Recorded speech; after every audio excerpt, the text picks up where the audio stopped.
இன்றைக்கான வீடியோ தாங்க வந்திருக்கு. வீடியோ வந்து சூப்பராக இருந்துச்சு அப்படின்னு தாங்க சொல்லணும். அதாவது மகா வந்து வசமாக மாட்டிக்கிட்டாங்க அப்படின்னு தாங்க சொல்லணும். புவனா வச்சே வந்து மகாவுக்கு வந்து வசமான செக்கு வச்சுட்டாங்க நம்ம சீதா அப்படின்னு தாங்க சொல்லணும். அதெல்லாம் பார்க்குறவங்க நம்ம சேனலை மட்டும் மறக்காமல் லைக் அண்ட் சப்ஸ்கிரைப் மட்டும் பண்ணிடுங்க. ஃபஸ்ட்டு எடுத்தவொடனே புவனா இருக்காங்கல்ல, புவனா வந்து மிமிக்ரி எல்லாம் பண்ணிக்கிட்டு இருக்கிற மாதிரி காட்டிக்கிட்டு இருக்காங்க. அதை வந்து பக்கத்தில் உட்காந்து பிரியா கேட்டுக்கிட்டு இருக்காங்க. அங்கிட்ட வந்து செல்வி நின்றுக்கிட்டு இருக்கிற மாதிரி காட்டுறாங்க. நான் வந்து மகாலட்சுமி ஆண்டி மாதிரிலாம் பேசுவேன் மிமிக்ரி அப்படிங்கிற மாதிரி சொல்கிறாங்க. உடனே பிரியா வந்து பேசிக்காட்டு அப்படிங்கிற மாதிரி சொன்னாங்க. அவங்க நல்லா பேசிக்கிட்டு இருக்காங்க, எல்லாருமே சிரிச்சுக்கிட்டு இருக்காங்க. உங்கள் துரை அங்கிள் மாதிரி கூட பேசுவேன் அப்படிங்கிற மாதிரி சொல்லிகிட்டு இருக்காங்க. சரின்னு சொல்லிட்டு துரை அங்கிள் மாதிரி பேசிக்கிட்டு இருக்காங்க. அந்த நேரத்தில் வந்து மாடியிலேருந்து சீதா, துரை, அதுக்கடுத்து சேது எல்லாருமே வராங்க. இவங்கெல்லாம் சேர்ந்து விளாண்டுக்கிட்டு இருக்காங்க. அந்த வாய்ஸ் பேசு, இந்த வாய்ஸ் பேசு அப்படின்னு சொல்லிட்டு அதை பார்த்தோன்னே சேது வந்து சொல்கிறாரு, பாத்தியாமா புவனா வந்து இங்கே தங்கினவொடனே எவ்வளோ வீடே கலகலன்னு ஆயிடுச்சு அப்படிங்கிற மாதிரி சேது வந்து சொல்கிறாங்க. உடனே சீதா வந்து சொல்கிறாங்க, என்னமாம்மா இதெல்லாம் உங்களோட ஏற்பாடு தானே அப்படிங்கிற மாதிரி சொன்னோன்னே, என்னோட ஏற்பாடா?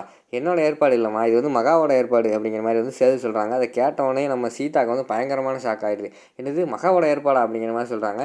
ஆமாம்மா, மகா தான் என்கிட்ட சொல்லி உங்ககிட்ட சொல்லி போனால் வந்து வீட்டில் இருக்க சொல்லணும் சொன்னா அப்படிங்கிற மாதிரி சொன்னோன்னே, ஐயோ இதில் ஏதோ தப்பு இருக்கே அப்படிங்கிற மாதிரி சொல்லிகிட்டு இருக்காங்க. உடனே சேது வந்து சொல்கிறாரு, அதெல்லாம் ஒன்றும் கிடையாதுமா, நல்லதாக தான் இருக்கும் அப்படின்னு சொல்லிட்டு அந்த இடத்த விட்டு வந்து சேது போயிடுறாரு. அடுத்து விறுவிறுன்னு துரையும் சீதாவும் கீழே இறங்கி வராங்க. கீழே இறங்கி வந்தோடனேயும் நம்ம பூனா கிட்ட கேட்காங்க, பூனா நீ இந்த வீட்டில் இருக்கியே அது வந்து பெரியம்மாவுக்கு தெரியுமா அப்படிங்கிற மாதிரி கேட்காங்க. இல்லை சொல்லலை அப்படிங்கிற மாதிரி சொல்கிறாங்க. ஏன் சொல்லலை அப்படிங்கிற மாதிரி வந்து சீதா கேட்குறாங்க. இல்லை யார்கிட்டையுமே சொல்லக்கூடாது அப்படின்னு சொல்லிட்டு மகா சொல்லியிருக்காங்க அப்படிங்கிற மாதிரி சொன்னோன்னே, என்னது சொல்லக்கூடாதுன்னு சொல்லிட்டாங்களா அப்படிங்கிற மாதிரி சொன்னோடனே டவுட் வந்துருச்சு. உடனே துரைக்கிட்ட சொல்கிறாங்க, இங்கே பார்த்தீங்களா அவங்க வந்து கண்டிப்பாக வந்து இது ஏதோ பிளான் போட்டிருக்காங்க அப்படின்னு சொல்கிறோடனே, எனக்கு அப்படி தான் சீதா தெரியுது அப்படிங்கிற மாதிரி துரை சொல்கிறாரு.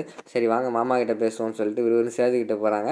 சேதுக்கிட்ட போனோடனே சீதா வந்து சொல்கிறாங்க, மாமா அவங்ககிட்ட பேசணும் அப்படிங்கிற மாதிரி சொன்னோன்னே அந்த எந்திரிச்சு வராரு நம்ம சேதுக்கிட்ட வந்து சொல்கிறாங்க, மாமா எனக்கு என்னமோ டவுட்டாக இருக்குது, போனால் அந்த வீட்டில் தங்க வச்சது மகா ஏதோ பிளான் போட்டிருக்காங்கன்னு நினைக்கிறேன் அப்படிங்கிற மாதிரி சொல்கிறாங்க. அப்படிலாம் இருக்காது சீதா அப்படிங்கிற மாதிரி சொல்கிறாங்க. இல்லை மாமா கண்டிப்பாக ஏதோ பின்னாடி ஒரு பிளான் இருக்குது அப்படிங்கிற மாதிரி வந்து சீதா சொல்கிறாங்க. அப்படி என்ன பிளானாக இருக்கும் அப்படிங்கிற மாதிரி சேது கேட்குறாங்க. இல்லை அதாவது புவனாவுக்கும் ராமுக்கும் கல்யாணம் பண்ணி வைக்க திட்டம் போடுறாங்க போல் அப்படிங்கிற மாதிரி வந்து சீதா சொன்னோடனே அவங்களுக்கு பயங்கரமான டென்ஷன் ஆயிடுது. இங்கே பார் சீதா, தேவையில்லாமல் எதை பேசிக்கிட்டு இருக்காங்க, அந்த இடத்த விட்டு கிளம்பு, இதை பற்றி இன்னும் பேசவே கூடாது அப்படிங்கிற மாதிரி சொல்லிடுறாங்க நம்ம சேது. அவங்க அப்படி கோவப்பட்டவொடனே பக்கத்தில் வந்து ராம் வந்துடுறாரு. என்ன சீதா என்னாச்சு, அப்பா எதுக்கு திட்டினீங்களா சீதாவை அப்படிங்கிற மாதிரி கேட்டவொடனே, நான் திட்டலா ஒன்றும் அப்படிங்கிற மாதிரி சொல்லிடுறாங்க.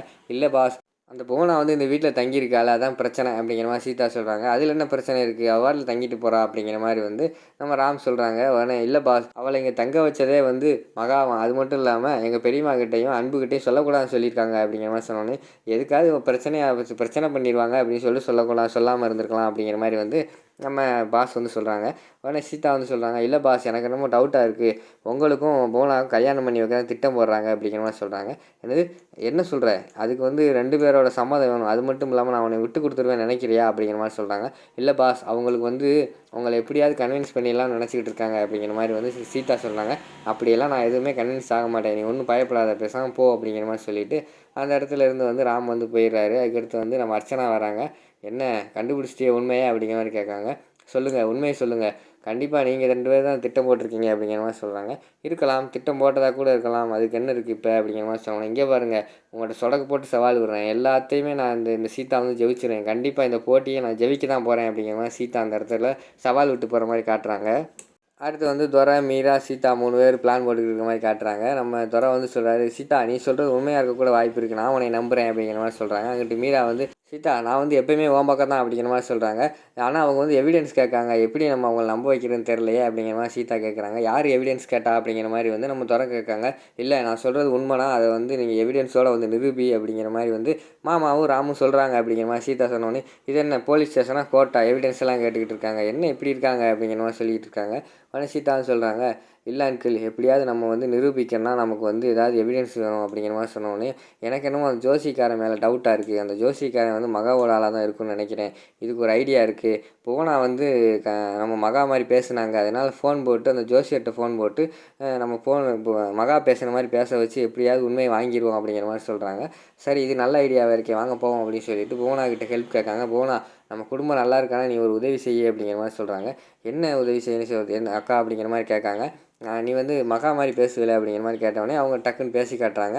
இதே தான், நான் ஜோசியர்கிட்ட ஃபோன் போட்டு கொடுக்கேன், நான் சொல்கிற மாதிரி பேசு அப்படின்னு சொல்லி டீட்டெயிலாக சொல்லிடுறாங்க. சரின்னு சொல்லிட்டு புவனாவும் பேச ஆரம்பிச்சிடுறாங்க. அந்த ஜோசியக்கார்ட்ட ஃபோன் போட்டு கொடுத்தோன்னே அவங்க பேச ஆரம்பிச்சிடுறாங்க. ஜோசியக்காரோட அசிஸ்டண்ட் தான் இருக்காங்க. நான் அவங்களோட அசிஸ்டண்ட் பேசுகிறேன் அப்படின்னு சொன்னோடனே, ஜோசியக்காரை பார்க்கணும் அப்படிங்கிற மாதிரி சொன்னோடனே, அவரெல்லாம் அப்பாயின்மெண்ட் எல்லாம் பார்க்க முடியாது அப்படிங்கிற மாதிரி அவர் அசிஸ்டண்ட் சொல்கிறாங்க. நான் வந்து மகாலட்சுமி பேசுகிறேன் அப்படிங்கிற மாதிரி சொன்னோடனே, மேடம் நீங்களா சொல்லுங்கள் மேடம் அப்படிங்கிற மாதிரி சொன்னோடனே, அவரை கூப்பிடுங்க அப்படிங்கிற மாதிரி சொன்னேன். அவர் வந்து பூஜையில் இருக்கார் அப்படிங்கிற மாதிரி சொன்னேன். என்ன பூஜை அப்படிங்கிற மாதிரி வந்து கேட்காங்க நம்ம போனா. அது வந்து வெளியில் சொல்லக்கூடாது மேடம், அவர் வந்து ஒரு பூஜையில் இருக்கார், இருந்தாலும் அவங்ககிட்ட சொல்கிறேன், அவர் வந்து சரக்கு அடிச்சுக்கிட்டு இருக்காரு அப்படின்னு சொன்னோன்னே எல்லாருக்குமே ஷாக் ஆயிடுது. அப்போனா வந்து கண்டிப்பாக அந்த ஜோசியர் வந்து மகாவோட ஆள் தான் அப்படிங்கிற மாதிரி எல்லாருமே கன்ஃபார்ம் பண்ணிடுறாங்க. அடுத்த சீனில் வந்து சரி நான் அப்புறம் பேசுகிறேன் அப்படின்னு சொல்லிட்டு ஃபோனை வந்து வச்சிடுறாங்க போனால். அடுத்து துறைக்கு தான் அந்த ஜோசியர் தெரியும்ல, நைட்டு கிளம்பி போகிறாங்க. அந்த ஜோசியரை கையங்கலமாக பிடிச்சிருவோம் அப்படின்னு சொல்லிட்டு கிளம்பி போகிற நேரத்தில் டக்குன்னு பார்த்தா அந்த இடத்துல வந்து அந்த வெளியில் வந்து அவங்களோட அசிஸ்டன்ட் நிற்காங்க. அவர் வந்து நான் எப்படியாவது திசை திருப்புறேன் அப்படின்னு சொல்லிட்டு துறை போய் கையில் இருக்கிற சரக்கு பாட்டெலாம் காட்டிட்டு என் தங்கச்சி கேட்டு வர சொன்னால் ஜோசியருக்கு எந்த சரக்கு பிடிக்கும் அப்படின்னு சொன்னோடனே அவர் பார்த்துக்கிட்டே இருக்கிற மாதிரி காட்டுறாங்க. உள்ளே வந்து சீதா வந்து அந்த நேரத்தில் கிளம்பிடுறாங்க வேஷம் போட்டு. உள்ளே வந்து ஒரு அம்மன் வேஷம் போட்டு உள்ளே போயிடுறாங்க. ஜோசியர் அம்மன் வேஷம் போட்டு சீதாவை பார்த்தோன்னே பயங்கரமான ஷாக்காகி அம்மா அப்படின்னு கத்த ஆரம்பிச்சிடுறாங்க. எல்லாருமே ஷாக்காகி பார்த்துக்கிட்டு இருக்கிற மாதிரி காட்டிக்கிட்டு இருக்காங்க. அதோட பார்த்தீங்கன்னா இந்த எபிசோடை வந்து முடிச்சிடுறாங்க.